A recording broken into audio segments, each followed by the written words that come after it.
mastermind.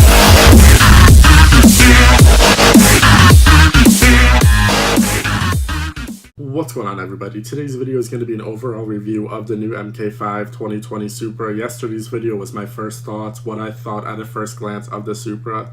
If you watched yesterday's video, you know I didn't really like it. If you didn't watch yesterday's video, please go check it out. It does lack some quality. The sound isn't good. I did pick up a new mic, so this video will hopefully have some better quality for you. But let's get started with the specs of the new Supra, and I will compare these specs to the old Supra in some cases. So, engine. The new Supra is going to be a turbo 3.0 inline 6. It does have a twin scroll turbo, and then compared to the twin turbo 3.0 inline 6 that the previous MK4 Supra came in.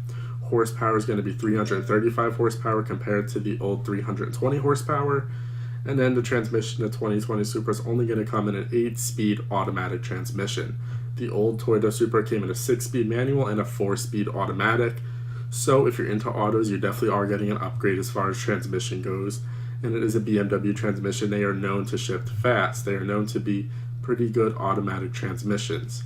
I honestly don't know much about the old Toyota Supra automatic engine, so automatic transmission, so I can't really give too much insight on that. But if you are a fan of automatics, it would definitely be an upgrade from the old Supra.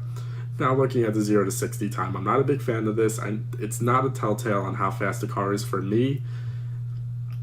If a car, it's good off the line, but I think power through all ranges, low, mid, and high range, upper range, is what really matters to me. So 0 to 60 on a new Supra is going to be 4.1 seconds, and the old Supra is 4.6 seconds. So you are getting a 0.5 second difference. So I have second difference as far as 0 to 60 time goes, and that is likely because of the increase in horsepower and the increase in torque. You're getting a faster 0 to 60 time, as simple as that.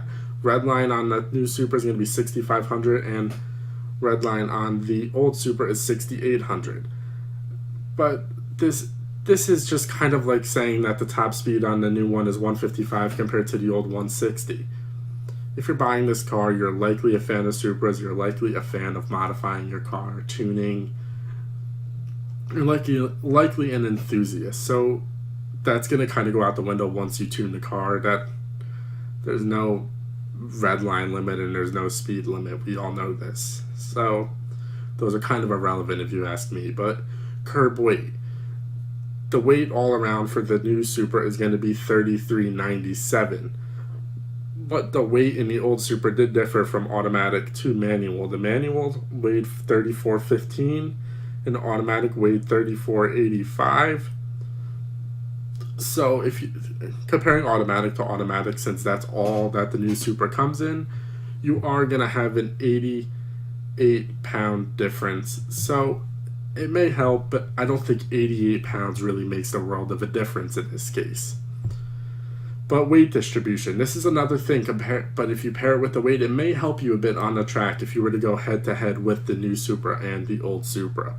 The new Supra has a 50-50 ratio, 50-50 distribution compared to the old one with a 53-47 distribution. So it's not really a whole world of a difference, as I've said before.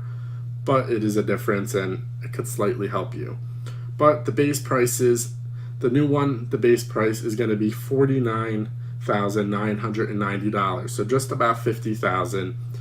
But comparing to the old Supra, in that time, in that age, it was offered at $40,000, $39,900. So, but taking inflation into account there, it really was offered at $70,000. So if you're looking at it that way, it is a $20,000 cheaper car than new Supra. So I did complain about the price in yesterday's video, but that is before I took into account inflation and how the value of a dollar changes. So realistically, you are getting a good deal. It's priced right where I guess I should have expected it to be, so I can't complain about that too much. So that's it that I'm going to have for comparing the two cars. But this car, it has its advantages. It's slightly lighter, and then the weight distribution is perfectly split. So that's going to help if you're a drifter, if you're into tracking the car. That will help. It will definitely keep the car grounded a lot more, of course, if you have good tires and all that. The new model does hit 60 miles per hour, 0 to 60 a half second quicker. Take that and run with it. Do what you want with it. I don't really. That doesn't mean much to me. It just doesn't. The new model comes in, like I said before, a 3.0 straight six, similar to the N54 and N55 BMW engines, because this engine is built by BMW. This is seemingly 90% BMW car, 10% Toyota. So the N54 engine is notorious for being an unreliable car, and quite frankly, a lot of Supra owners I know do not like BMWs. I haven't talked to any of them, so I don't know how they feel about this, but it was known for not being a reliable engine. The N55 also does have a 3.0 straight six, and the N55 was tuned down and is a more reliable car. So Toyota's known for their reliability, so I would think, in my opinion, that this car is going to be a reliable car. They're going to take the measures to ensure reliability, because that is what Toyota is simply known for. That's it. And then, however, the biggest surprise, like I've mentioned before several times, is taking into account inflation. The new Supra really is about $20,000 cheaper than the MK4. So, like I said, I complained about it yesterday, and I kind of take that back. I still do think it's expensive. I think they could have maybe made the base model with a less extravagant interior, just something more affordable to the enthusiasts who really want the car. But it's a money-making game, so there's nothing you could do. And then going over here's the pricing breakdown for this car.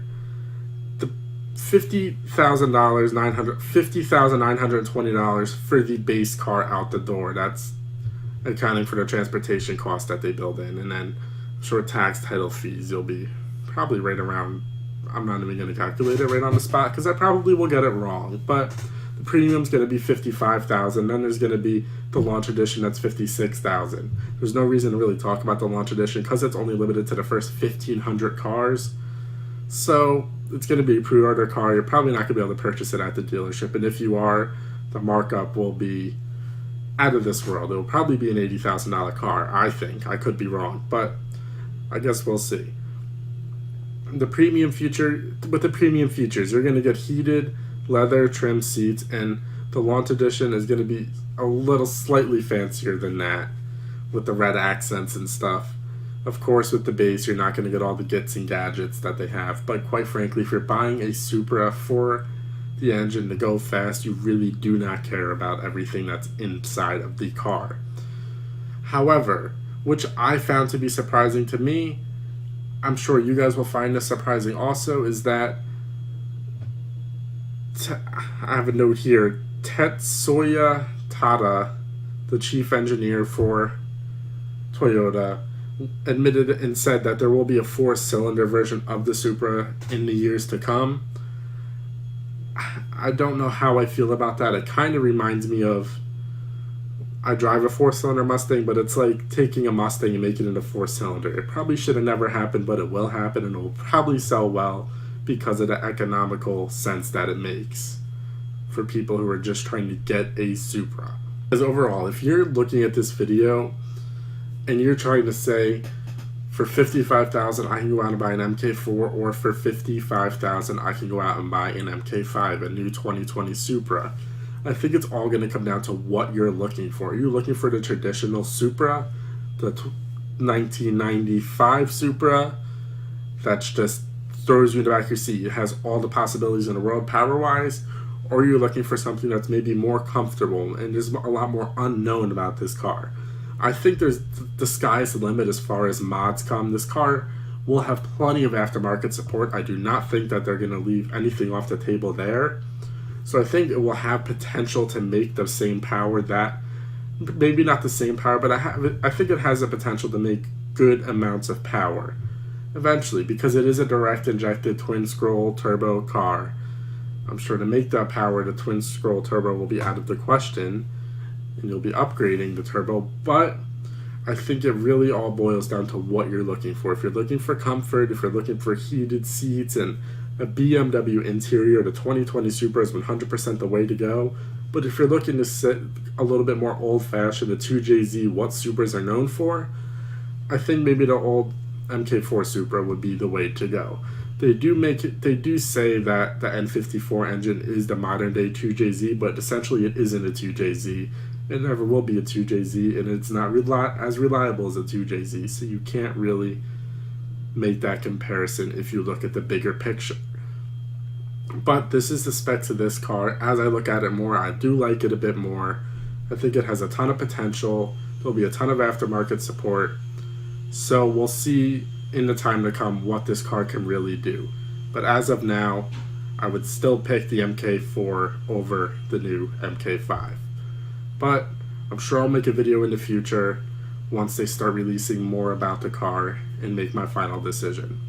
But if you like the video, guys, please don't forget to leave a thumbs up. Please don't forget to subscribe. Also, if you disagree with me, if you have a comment about the car, if you have anything to say, let me know down in the comment section. However, thank you guys for watching.